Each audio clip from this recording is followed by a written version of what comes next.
यीशु मसीह धर्म बदलने नहीं, वो जीवन बदलने के लिए आए। इसीलिए जो आज मैं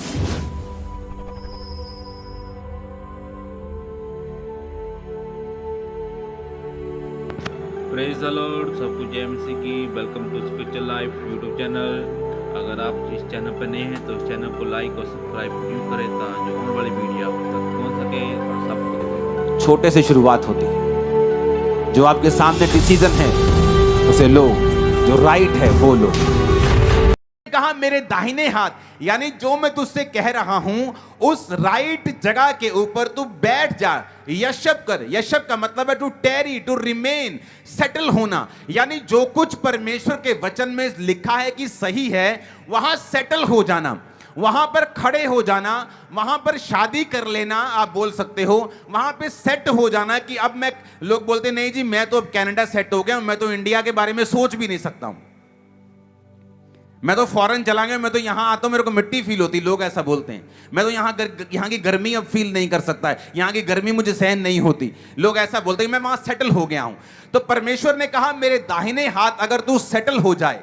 क्यों सेटल हो जाए? जब तक मैं तेरे शत्रुओं को तेरे चरणों की चौकी ना कर दूं। वो शत्रु आपकी बीमारी हो सकता है, वो शत्रु वो शराब हो सकता है जो पीढ़ियों दर पीढ़ी आपका पीछा करता है। आपकी नानी आपके नाना के साथ लड़ती रही, कभी डाइवोर्स हो गया, कभी डाइवोर्स होने तक बात हो गई। आपकी मम्मी की लाइफ में ये कर्स रहा। अब बेटी बहुत सुंदर है, पढ़ी लिखी है, पर उसकी लाइफ में सेम कर्स फॉलो कर रहा है। वो भी एक शत्रु है, बीमारी एक शत्रु है, डर एक शत्रु है। परमेश्वर ने कहा अगर तू मेरे दाहिने हाथ सेटल हो जाएगा। सेटल होने का मतलब कि तू सोचेगा नहीं, तेरे दिमाग में दो चित्ता नहीं तू होगा कि मैं बैठूं, मैं पवित्रताई में चलूं या मैं अपने हिसाब से। अगर ऐसा दिमाग तेरा नहीं है, तू सेटल हो चुका है कि मैं बपतिस्मा लूं कि ना लूं, अभी मैं देख लेता हूं, अभी देखता हूं कि परमेश्वर क्या करता है, अब मैं कुछ और सुन लेता हूं। परमेश्वर ने कहा ऐसे लोग नहीं जो सेटल हो चुके हैं, उन्होंने अपने आप को सेटल कर लिया कि मैं परमेश्वर के दाहिने हाथ पे यशब, यानी जो कुर्सी विश्वासी की परमेश्वर मुझे सौंपेगा, अब मैं उसे छोड़ूंगा नहीं। परमेश्वर ने कहा अगर तेरा विचार ऐसा बन चुका है तो तू मेरे दाहिने हाथ बैठ, जब तक मैं तेरे शत्रुओं को तेरे चरणों की चौकी ना कर दूं। तुम्हारी बीमारी तुम्हारे पांव के नीचे होगी, तुम्हारा डर तुम्हारे पांव के, और वो उसका सही प्लेस है, और वही उसका सही प्लेस है। मैंने कहा जब तक राजा यहोवा के अधीन रहते थे, उनके शत्रु उनके पांव के नीचे रहते थे। जब वो यहोवा से मुख फेर लेते थे और व्यभिचार में और अपने अलग अलग देवताओं की उपासना में चले जाते थे, तो वचन कहता है कि शत्रुओं का जो पैर था वो उनके सिरों के ऊपर आता था, जबकि शत्रुओं के सिर के ऊपर उनका पैर होना चाहिए था। क्यों? क्योंकि वचन पूरा होता है, वचन पूरा होता है। जब आप भजन संहिता 106 और उसकी 41 आयत में पढ़ते हैं, तब लिखा, तब उसने उनको अन्य जातियों के वश में कर दिया और उनके बैरियों ने उन पर प्रभुता की, उनके शत्रुओं ने उन पर अंधेर किया और वे उनके हाथ तले दब गए। ये तब की बात है जब इजरायली परमेश्वर के विरुद्ध हो गए। तो बाइबल कहती परमेश्वर ने उन्हें अन्य जातियों के वश में कर दिया, जबकि वचन ये कहता है परमेश्वर ने कहा था कि मैं तुम्हें सब जातियों में से श्रेष्ठ बनाऊंगा। आप जानते हैं परमेश्वर बदला नहीं, वो कहता है मैं युगानुयुग एक सा रहने वाला परमेश्वर हूं। क्यों परमेश्वर कहता है कि मैं मैंने तुम निकम्मे को, मैंने तुम्हें निर्बल को क्यों चुन लिया? ताकि तुम्हें एक एग्जाम्पल बना सकूं, और जो अपने आप को मजबूत समझते हैं तुम्हें इतना मजबूत कर सकूं कि वो भी लज्जित हो जाएं कि परमेश्वर ने कमजोर को चुन के हमारे सिर के ऊपर बिठा दिया है। आज भी उसकी यही योजना है। कुरिन्थियों में यही कहता है, वो कहता क्या तुम नहीं जानते परमेश्वर ने जगत के निर्बलों को चुन लिया? क्या तुम नहीं जानते परमेश्वर ने जगत के तुच्छों को चुन लिया? लेकिन तुच्छ, एक निर्बल, एक कमजोर करे क्या?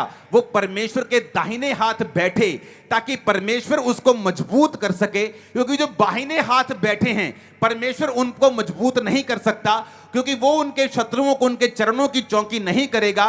वो दाहिने हाथ कहता मेरे बैठ, राइट स्टैंडिंग कर, मेरे साथ सही चल, तो मैं तेरे शत्रुओं को तेरे चरणों की चौकी कर दूंगा। आज गरीबी क्यों आपके चरणों के नीचे नहीं है? आज क्यों आप चाहते हुए भी गरीबी से बाहर नहीं आ पाते? क्यों? क्योंकि आप परमेश्वर के हाथ राइट स्टैंडिंग में नहीं हैं। आज लोग टाइथ पे नहीं करते, आज लोग प्रार्थना में नहीं हैं, आज लोग परमेश्वर के वचन से दूर हैं। बड़ी मीटिंग में चर्च चले जाएंगे, उसके बाद ऑनलाइन अटेंड करेंगे। ऐसा नहीं होना चाहिए। आपको राइट स्टैंडिंग में, राइट दाहिने हाथ बैठना है, जब तक कहता मैं तेरे शत्रुओं को तेरे पैरों की चौकी ना कर दूं। जबकि वचन कहता है कि मैं तुम्हें अन्य जातियों में से श्रेष्ठ करूंगा, सब जातियों में मैं तुम्हें सिर बनाऊंगा, मैं तुम्हें पूंछ नहीं ठहराऊंगा। तो वचन यहां पे कहता है कि उन्हें अन्य जातियों के परमेश्वर ने उन्हें वश में कर दिया, उनके बैरियों ने उन पे प्रभुता की, शत्रुओं ने अंधेर किया, वे उसके हाथ के नीचे दब गए। आज कितने क्रिश्चियन जो बीमारी के हाथ के नीचे दबे हुए हैं, गरीबी के श्राप के नीचे दबे हुए हैं। कुछ करने की जरूरत नहीं है। बाइबल कहती है ना बल से ना शक्ति से, बल्कि उसकी आत्मा के द्वारा। आपको सिर्फ तौबा करने की जरूरत है कि परमेश्वर आज से मैं राइट स्टैंडिंग में तेरे दाहिने हाथ यशब करता हूं, बैठता हूं, सेटल करता हूं। मार, रख, जिला ले, मार दे, दुखी कर दे, कुछ भी कर दे, आज से तू मेरा परमेश्वर है। चंगा कर ना कर, आजाद कर ना कर, आज से तेरे अलावा मेरा और कोई परमेश्वर नहीं। देखो क्या होता है, देखो 3 साल में क्या होता है, देखो 7 साल में क्या होता है, देखो 15 साल में कैसे सिचुएशंस आपकी पूरी फैमिली की, जनरेशन की वो चेंज करके रख देता है। पहले हफ्ते में वो आपको चिन्ह दिखाना शुरू कर देता है, आपको बनाना फिर शुरू करता है। साल दर साल आप ऊपर की ओर जाते हैं। शत्रुओं को पांव की वो चौकी करता है। जैसे मैं आपके शत्रुओं को आपके पांव की चौकी बनता हुआ देख रहा हूं। आमीन। मेरे को खड़कने वाला चाहिए शैतान के कानों के बीच में। हालेलुया। उसका वचन बहुत गहरा है। उसने कहा यशब एट माई राइट हैंड, मेरे दाहिने हाथ तू बैठ जा। हालेलुया। दाहिने का मतलब है इब्रानी भाषा के 3225वां शब्द यामीन, कि दाहिने हाथ बैठ, जो मैं कह रहा हूं वो कर। आगे लिखा है तेरे पराक्रम का राजदंड यहोवा सिय्योन से बढ़ाएगा। तू अपने शत्रुओं के बीच में शासन कर। उसने ये नहीं कहा तू अपने शत्रुओं के बीच में सरवाइव कर, अपने शत्रुओं के बीच में तेरी जिंदगी कट जाएगी। उसने कहा तू शासन करेगा, रूल करेगा। उसने कहा तू तेरे पराक्रम का राजदंड, the Lord shall send the rod of thy strength out of Zion. उसने कहा तेरे पराक्रम का राजदंड यहोवा सिय्योन से बढ़ाएगा। हिंदी में थोड़ा सा ट्रांसलेशन में परफेक्शन नहीं होती, इसलिए मैं इब्रानी भाषा आपके साथ लेकर बैठता हूं और इंग्लिश लेके बैठता हूं, पंजाबी लेके बैठता हूं, ताकि हम सारी भाषाओं को पढ़ के उसका निचोड़ निकाल सकें। The Lord shall send the rod of the strength. उसने कहा वो तुम्हारी जो स्ट्रेंथ वाली रॉड है ना, स्टाफ, लाठी, तुम्हारी ताकत की लाठी। मूसा के पास वो लाठी थी कि नहीं थी?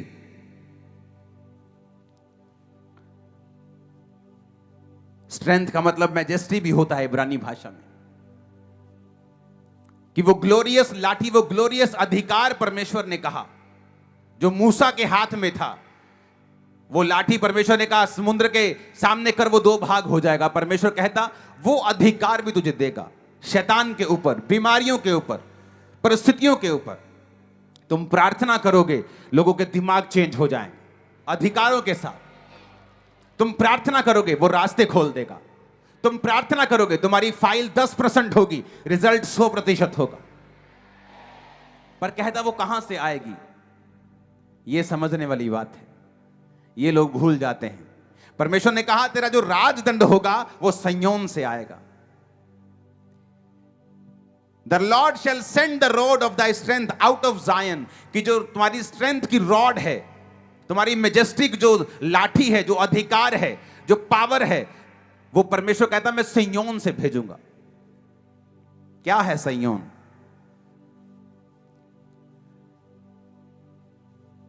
सिय्योन एक जगह का नाम है जो यरूशलेम में है। तो क्या परमेश्वर उस यरूशलेम के पहाड़ की बात कर रहा है? नहीं। बाइबल में हर एक चीज का एक आत्मिक मतलब है। उस फोटो को देखें आपकी स्क्रीन के ऊपर, जहां पर जायन का मतलब मैंने एक निकाल के आपके लिए रखा है। देखा, the name Zion is often used to describe a place appointed by the Lord where his followers can live and serve God. शारीरिक रीति में कहता है कि जो सिय्योन जगह है वो तो यरूशलेम में है, शारीरिक रूप में एक पहाड़ के ऊपर है, लेकिन परमेश्वर यहां पर आपको कह रहा है कि मैं तेरा जो रॉड है, तेरी अधिकारों की जो लाठी है, मैं तुम्हें सिय्योन से भेजूंगा। तो वो उस पहाड़ की बात नहीं कर रहा है, वो एक आत्मिक परमेश्वर ने ठहराया है जहां पर उसके फॉलोअर्स रहते हैं और सर्व गॉड, वो उसकी सेवा करते हैं। कि सिय्योन को परमेश्वर ने पवित्रताई का नगर और शरण नगर भी बोला है। तो सिय्योन का मतलब यह है एक ऐसा स्थान जहां पर एक विश्वासी रहता है, एक ऐसा स्थान जहां पर वो परमेश्वर की सेवा करता है। यह एक आत्मिक क्षेत्र है, एक आत्मिक सिय्योन की परमेश्वर बात कर रहा है। जब आप फैसला करते हैं कि आज से मैं परमेश्वर के दाहिने हाथ बैठूंगा, या तो आप बाहिने हाथ बैठेंगे या दाहिने बैठेंगे, बीच में नहीं बैठ सकते, बीच में परमेश्वर है। या तो आप शैतान की ओर हैं या तो आप परमेश्वर की ओर हैं, या तो गलत है या सही है, न्यूट्रल नहीं हो सकते तुम। या तो तुम शैतान की सेवा कर रहे हो तो या परमेश्वर की कर रहे हो, या तो शैतान की बात मान रहे हो या परमेश्वर की मान रहे हो, तुम बीच में नहीं हो, बीच में परमेश्वर है। या तो इधर हो या इधर हो। तो परमेश्वर ने क्या कहा? परमेश्वर ने कहा अगर तुम दाहिने हाथ बैठे हो, अगर तुम राइट स्टैंडिंग में हो, तुम वही कर रहे हो जो मैं तुम्हें कह रहा हूं, और तुम दाहिने हाथ में सेटल हो चुके हो, ये नहीं कि तुम टेम्परेरी वहां पे आए और देख रहे हो, मन तुम्हारा अभी भी विचलित है, मैं प्रेयर करूं कि ना करूं, मैं पवित्रताई में चलूं कि ना चलूं, मैं यहोवा के वचन पे चलूं ना चलूं, मेरा एमएलए क्या कहेगा, मेरा सरपंच क्या कहेगा, मेरी भुआ क्या कहेगी। अगर आप सेटल नहीं हुए उस जगह के ऊपर, तो ये वचन फिर आपके लिए नहीं है। परमेश्वर ने कहा जो दाहिने हाथ सेटल हो चुके हैं, मन बना लिया कि जीऊं मरूं खाऊं पीऊं कैसे भी खुदा रखे, मैं यहीं अब सेटल हो चुका हूं, मैं उसके वचन को पूरा करना नहीं छोड़ूंगा, कोई मेरी तलवार भी रख देगा तो मैं फिर परमेश्वर का ही हूं। अगर तुम इस तरह के बन चुके हो तो परमेश्वर ने कहा वो तुम्हारे शत्रुओं को क्या करेगा? तुम्हारे पांवों की चौकी कर देगा। और सेकंड कहा फिर जब तुम राइट जगह पे आ जाओगे, अपने आप को सेटल कर लोगे, फिर क्या होगा? फिर कहता कि जब तुम एक जगह सेटल, आत्मा में सेटल हो जाते हो, जैसे मैं आत्मा में अगर सेटल हो गया, मैंने अपना मन बना लिया कि मैं पवित्रताई में, मैं प्रार्थना में चलूंगा, मैं फास्टिंग करूंगा, मैं डरूंगा नहीं, मैं घबराऊंगा नहीं। 2007-6 में बहुत विरोध होता था, रिश्तेदारों के द्वारा, घर के द्वारा, पास्टर्स, हर बंदा विरोध करता था। तो क्या फैसला किया कि नहीं, मैं खुदा के साथ राइट स्टैंडिंग छोड़ूंगा नहीं, मैं खुदा के साथ ही रहना छोड़ूंगा नहीं, मैं उसी के साथ साथ रहूंगा, मैं परमेश्वर के साथ ही खड़ा रहूंगा। आप नहीं जानते एक विश्वासी को बड़ी अजीब परिस्थिति को सामना करना पड़ता है। 2007 में जब ये मैंने सेवा स्टार्ट करनी थी तो बहुत से पास्टर्स मेरे खिलाफ थे। उन्होंने एक कमेटी बिठाई कि इसको बुलाओ और इसको एम्बैरेस करने के लिए। जब मुझे बुलाया गया वहां पे तो उन्होंने कहा आओ जी आपसे बात करनी है। तो मुझे इस तरह से लिया जाता जैसे मैं कोई गुनाहगार होता हूं। तो मैं मन में सोचता कि जब मैं गुनाहगार था, जब मैं ईसाइयों का विरोध करता था, शराब पीता था, पाप करता था, तब तो मैं लोगों के लिए अच्छा था। अब जब मैं पाप छोड़ के बपतिस्मा ले लिया, नशे छोड़ दिए और मैं सेवा कर रहा हूं, बिना किसी लालच के कर रहा हूं, कोई गलत काम नहीं, कोई व्यभिचार नहीं, 6-6, 8-8 घंटे मेरी प्रार्थना होती थी। तो ये क्या नॉनसेंस है कि आज हो जी तुमसे बात करनी। तो मैं बड़ा कई बार खिंचता भी था स्पिरिट में, लेकिन वचन पूरा होता है। तो मुझे बुलाया गया, वहां पे सब लोग इकट्ठे थे, जो दोष लगाने वाला था या लगाने वाली थी वो भी वहां पे थी। तो उन्होंने कहा ठीक है जी, आप अपनी अपनी बात दोनों बताओ क्या चीज है। तो मैं अपनी टीम 2-4 लोगों को लेके गया था। मैंने कहा तुम मेरे लिए प्रार्थना करना, और सारी रात मैं प्रार्थना करके गया। आप इमेजिन करो परमेश्वर का वचन कैसे पूरा हुआ। जब उस बंदे को बोला गया या औरत जो भी वो था, वो बोला गया कि चल खड़ा होके अपने दोष बता, क्या तू चाहता है। आप इमेजिन करना, वो इतना चालाक इंसान है। मैंने इस धरती के ऊपर बहुत कम लोग इतने शारीरिक रूप से चालाक देखे हैं। मैं बोलता कि मैं तेरी चालाकी को मैच नहीं कर सकता, लेकिन कई बार वो बुद्धि शैतानी होती है, और जो आपके अंदर बुद्धि होती है वो नुकसान पहुंचाने वाली नहीं होती, बल्कि परमेश्वरीय होती है। लेकिन जो परमेश्वरी बुद्धि होती है वो हमेशा जीतती है। जब वो बंदा शख्स खड़ा हुआ और उसने जब बोलना शुरू किया, वो ब्लैंक हो गया। जैसे किसी के दिमाग से कोई जैसे पेज नहीं हटा लेता, वो पेज ही हट गया उसका, उसको मालूम ही नहीं कि बोलना क्या है। वो भी हक्का बक्का या हक्का बक्की, खड़ा है या खड़ी, वो देख रहा है कि क्या बोलूं, भूल गया सारा कुछ, अरे क्या हुआ ये। और जब उन्होंने कहा ठीक है अंकुर को खड़ा करो, और जब मैं खड़ा हुआ, मैं 10 मिनट बोला, मैंने कुछ तैयार नहीं किया था, जो सच्चाई थी 10 मिनट वहां पे पिन ड्रॉप साइलेंस थी, और जिंदगी में मुझे दोबारा कभी नहीं बुलाया फिर उन्होंने। हालेलुया। तो परमेश्वर ने कहा मैं तेरे शत्रुओं को तेरे पांव की चौकी कर दूंगा।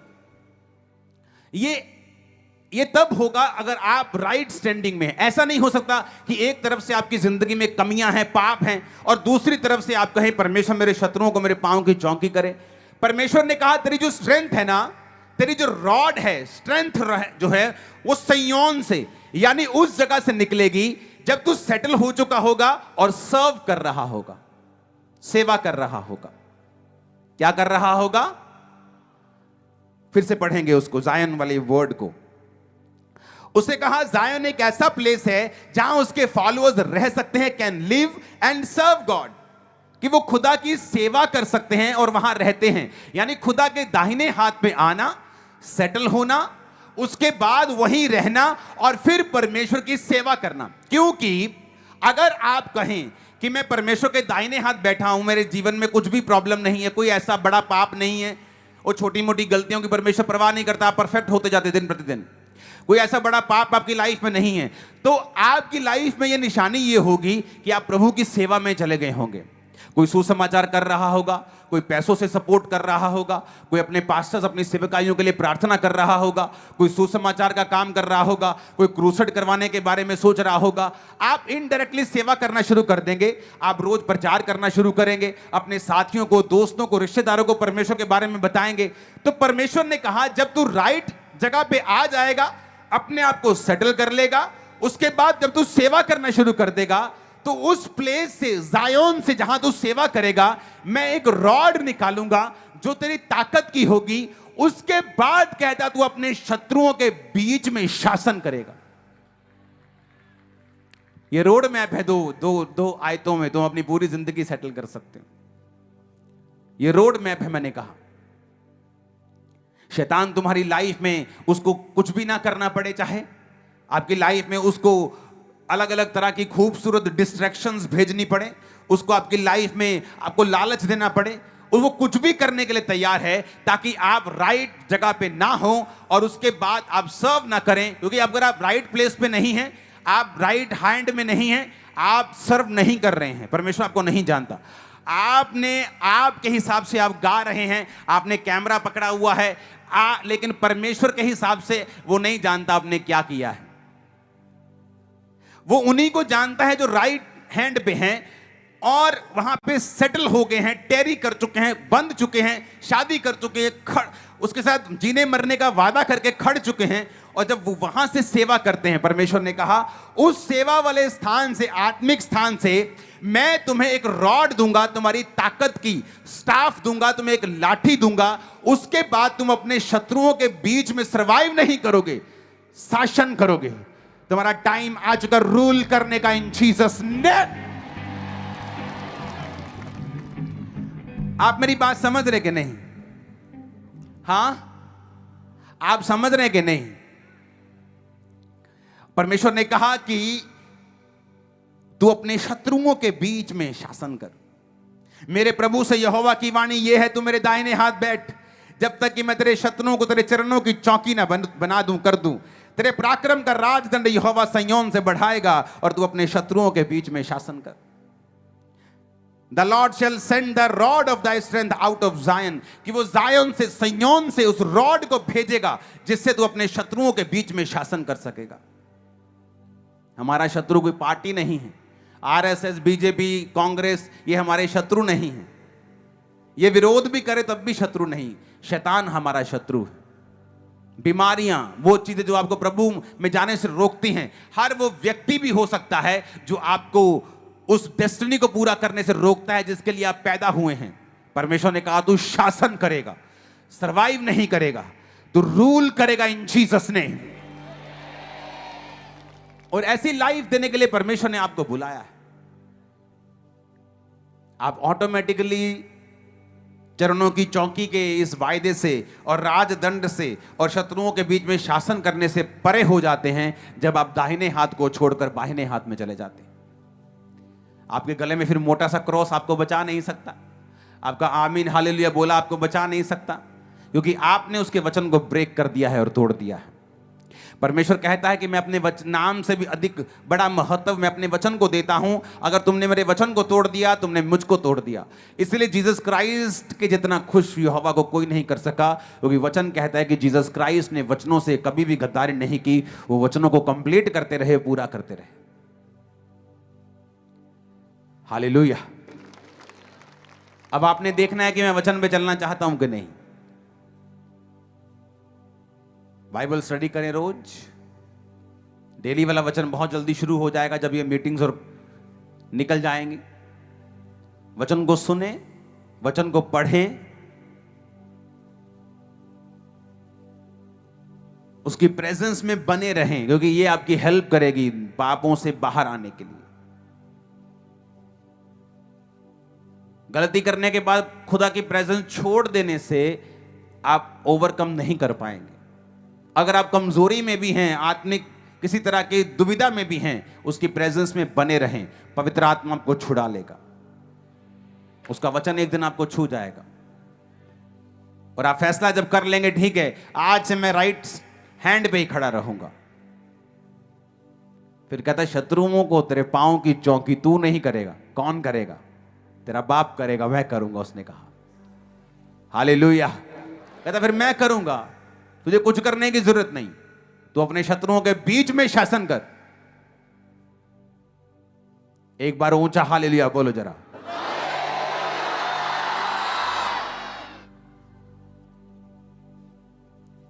आमीन। ऊंची आवाज में आमीन बोलो। अपने पड़ोसी को बोलो, बोलो दाहिने हाथ बैठ, बोलो सही सही हो जा। अगर शत्रुओं के ऊपर फतह पाना चाहता है तो, अगर उन्हें चरणों की चौकी बनता देखना चाहता है तो, अगर उनके बीच में शासन करना चाहता है तो, हालेलुया हालेलुया। आप तैयार हैं? यस सुनाई नहीं होगा, तैयार हैं आप उसके वचन पे खड़े होने के लिए?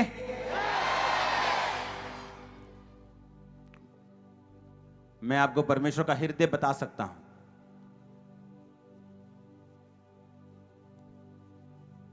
जैसे कोई बच्चा हो और अपने बाप को बोले कि मुझे एक गेम चाहिए या मुझे ये खिलौना चाहिए। सुबह उसका बाप घर से निकल पड़ा और शाम को एक फोन आता है उस बच्चे को कि मैंने तेरा खिलौना ले लिया है। आप जानते बच्चा एक्साइटेड होता है कि बाप जब घर में आएंगे पिताजी तो मुझे खिलौना देंगे। आपको पता है कि अगर बच्चा एक्साइटेड है तो बाप भी एक्साइटेड होता है उस बच्चे की खुशी को देखने के लिए। उसी तरह से परमेश्वर, आप नहीं जान सकते वो कितना एक्साइटेड रहता है कि काश आप उसके वचन पे खड़े हो जाएं और वो आपको उठा के एक एग्जाम्पल बना सके। इसलिए शैतान यूथ लोगों को धोखा देता है, उनको पाप में रखता है ताकि वो कभी एग्जाम्पल ना बन सके, हमेशा संघर्ष करें। और जब तक वो एक फैसला नहीं ले लेते,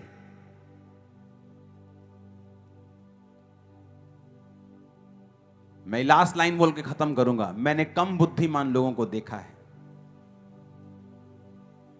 क्या बोला मैंने? शारीरिक रूप से बहुत कम बुद्धिमान लोग, मैं उन्हें जानता हूं पर्सनली। जब मैं उनके साथ बैठता हूं तो तौबा तौबा ही है। मतलब बहुत बुद्धि ठीक, बहुत ठीक ठाक है मतलब, लेकिन उन्होंने अपनी लाइफ में ग्रेट हाइट्स अचीव कर ली हैं पवित्रताई के कारण। सिर्फ पवित्रताई के कारण। पवित्रताई के कारण परमेश्वर की बुद्धि उनमें काम करती रही और उनको बचाती रही, और गरीबी के श्राप को तोड़कर वो आगे निकल गए। यह आपका फैसला होगा। वो थोपता नहीं है। ये 2 लाइनें जिसको समझ आ जाएंगी, भजन संहिता 110 उसकी 1 और 2 आयत, ये एक रोड मैप है हमेशा विक्टोरियस लाइफ जीने का। God bless you all.